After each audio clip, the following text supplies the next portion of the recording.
আসসালামু আলাইকুম দর্শক, শুভেচ্ছা নেবেন সকলে। যে যে অবস্থান থেকে আমার ভিডিওগুলো বরাবরের মতো উপভোগ করে থাকেন। দর্শক, গ্রামীণ জনপদের গাছের ছায়া, সৌন্দর্য ঘেরা সকালের বাজারের বিভিন্ন দ্রব্যমূল্য নিয়ে বর্ষা, প্রকৃতির এই নৈসর্গ ঘেরা জীবন ছুটে চলে যেতে হয় আমাদের রাজধানী কংক্রিটের শহর ঢাকা। সেটা জীবিকার তাগিদেই হোক আর যে যার কর্মেই হোক। বাংলাদেশের 64 জেলা থেকেই আমরা ঢাকামুখী কোনো না কোনো কাজে এসে থাকি। আমিও সেটা ব্যতিক্রম না। আছি বালিরটেক বাজার। সেই সকালের বাজার অতিক্রম করে এটা রাস্তার দুই পাশে বাজারগুলো বসে থাকে। আমি প্রায় যাতায়াত করার সময় এটা দেখতে পাই। সেই সকালের বাজারের সৌন্দর্য উপভোগ করতে করতে যাচ্ছি রাজধানী ঢাকা শহরের উদ্দেশ্যে। সাথে নিয়ে যাব আপনাদের,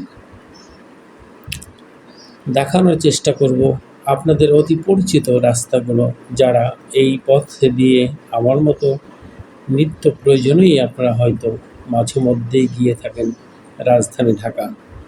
সেইটারই গন্তব্য সকালবেলাতে। সকালের দিকে আমি আসলে বেশি যাতায়াত করি, রাস্তাটা একটু ফাঁকা থাকে আর হালকা ঠান্ডা। প্রচণ্ড গরমের ভিতরেও সকালটা খুব ঝিরঝির একটা বাতাস শরীরে এসে লাগে, ভীষণ ভালো লাগে। যাক, এই রাস্তাটা আমরা সবাই জানি, চিনি। বাংলাদেশে এরকম আরও সৌন্দর্য ঘেরা রাস্তা আছে, হয়তো আমাদের মানিকগঞ্জের এই জেলার থেকেও, কিংবা তাদের সম পরিমাণ আমার জেলাতেও। এই রাস্তাটার সৌন্দর্য সত্যি চোখে লেগে থাকার মতো, যারা প্রতিনিয়ত যাতায়াত করেন। যাক, চলে আসলাম দেখতে দেখতে সিঙ্গার ধল্লা ব্রিজ সংলগ্ন। আমি এটা অতিক্রম করেই হেমায়তপুর হয়েই চলে যাব রাজধানী ঢাকার উদ্দেশ্যে। আজকে সকালে যখন বের হই, সবজির যে একটা পর্সা সাজিয়ে আমাদের সিঙ্গারের বিভিন্ন সবজি বসে থাকেন রাস্তার দুই পাশে। শহর কেন্দ্রিক থেকে যদি বলি, রাজধানীর কারণ বাজার থেকে বড় পাইকার যারা আছেন, ওনারা কিন্তু আমাদের মানিকগঞ্জের সিঙ্গার থানা থেকে এই সবজিগুলো সংগ্রহ করেন। কারণ আমি যতটুকু জানি, এখান থেকে ওনাদের ট্রানজিট খরচাটা একবারেই কম। এজন্যই সিঙ্গারটাকে তারা বেছে নিয়ে থাকেন। এবং সিঙ্গারে আমরা যখন বিভিন্ন এলাকার ভিতরে প্রবেশ করি, এটা আমরা তাৎক্ষণিক সেটা দেখতেও পাই। প্রচণ্ড এরকম সবজি, প্রচুর পরিমাণ সবজি তারা আসলে সিজন আনসিজন প্রত্যেকটা করার চেষ্টা করেন।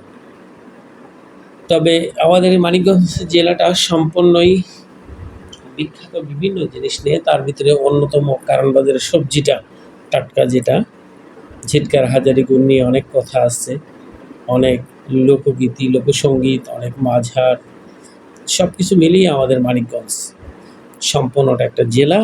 এর ভিতরে পৃথকতা শুধু 7টা থানা কেন্দ্রিক করে, সবার কালচার, কথা, ভাষা একই রকম। যাক, আমি দেখতে দেখতে ধল্লা ব্রিজটি কিন্তু অতিক্রম করলাম। আপনারা ইতিমধ্যে জানেন যে ধল্লাতে কোনো বাইকের টোল নিয়ে থাকে না, বাইক টোল ফ্রি। তবে ঈদ যাত্রা হিসেবে আপনি যখন যাবেন তখন তারা একটা টোল নিয়ে থাকেন। তবে আমি যতটুকু জানি, যারা এই বিষয়টা অবগত আছেন তাদের কাছ থেকে নিয়ে থাকেন না। যাক, চলে আসলাম আমিন বাজার। আর বাইকের একটা সুবিধা, যে প্রচণ্ড জ্যামজট থাকলেও কিছুটা ফাঁকা রাস্তা পেয়েই, মানে ফাঁকা রাস্তা পেয়ে যাওয়া যায়, এরকমই বলা চলে, বের করে নেওয়া যায়। যেসব রাস্তা অব্যবহারযোগ্য মোটামুটি, সেগুলো দিয়ে বাইক নিয়ে যাওয়া যায়। তবে ফুটপাত দখল করে স্বাভাবিক মানুষের জীবনযাত্রা ব্যাহত করা, আসলে এটা খুবই ন্যাক্কারজনক। আমি যদি কখনো এরকম ঘটে, তাহলে আস্তে যাব, ধীরে যাব, কোনো সংঘাতে যাব না, এরকম বিষয়টা মেনে চলি।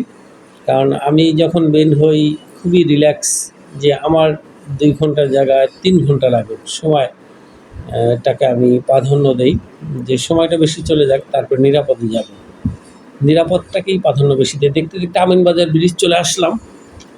এই আমিনবাজার গাবতলী ব্রিজটা ঢাকার প্রবেশদ্বার এবং এখানে কিন্তু অলরেডি জানেন আপনারা সংস্কার কাজগুলো চলছে।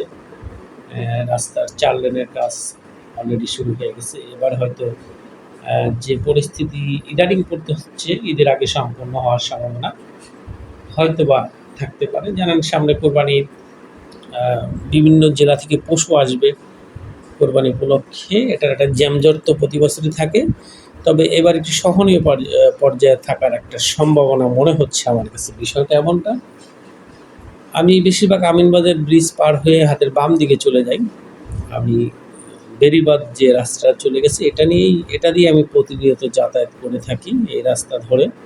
আর এখানে উৎপেতে থাকে ঢাকা মেট্রো পুলিশের সার্জেন্ট যারা আছেন দায়িত্বরত অবস্থায়, যারা রাস্তায় কন্ট্রোল করে থাকে বিভিন্ন যানবাহন। তার ভিতরে সবচেয়ে বেশি আকর্ষণীয় বস্তু হচ্ছে মোটরসাইকেল। এটা বিভিন্ন সময় আমরা মিডিয়াতে দেখছি। যাক, এখানে ডান পাশে দেখলাম একটা মাইক্রো দাঁড়া করিয়ে ওরা অনেকগুলো একটা স্পট আড়ালে দাঁড়িয়ে দিচ্ছে এবং আমাকে ইশারা দিল বাঁশি দিয়ে আমাকে থামার জন্য। ইশারা দেওয়ার পরে যখন হেলমেটের সাথে আসলে যদি এই যে আমাকে পরে ছেড়ে দিছে, অবশ্যই আমাকে ডান পাশ থেকে ইশারা দিয়ে বাম দিক থেকে ছেড়ে দিচ্ছে। যাক, কথা বলতে বলতে চলে আসলাম মিরপুর 12 মিরপুর ডিএসএসের সামনের যে অবস্থানটা, সেখানে চলে আসলাম। এটার পাশেই আমার বাসস্থান।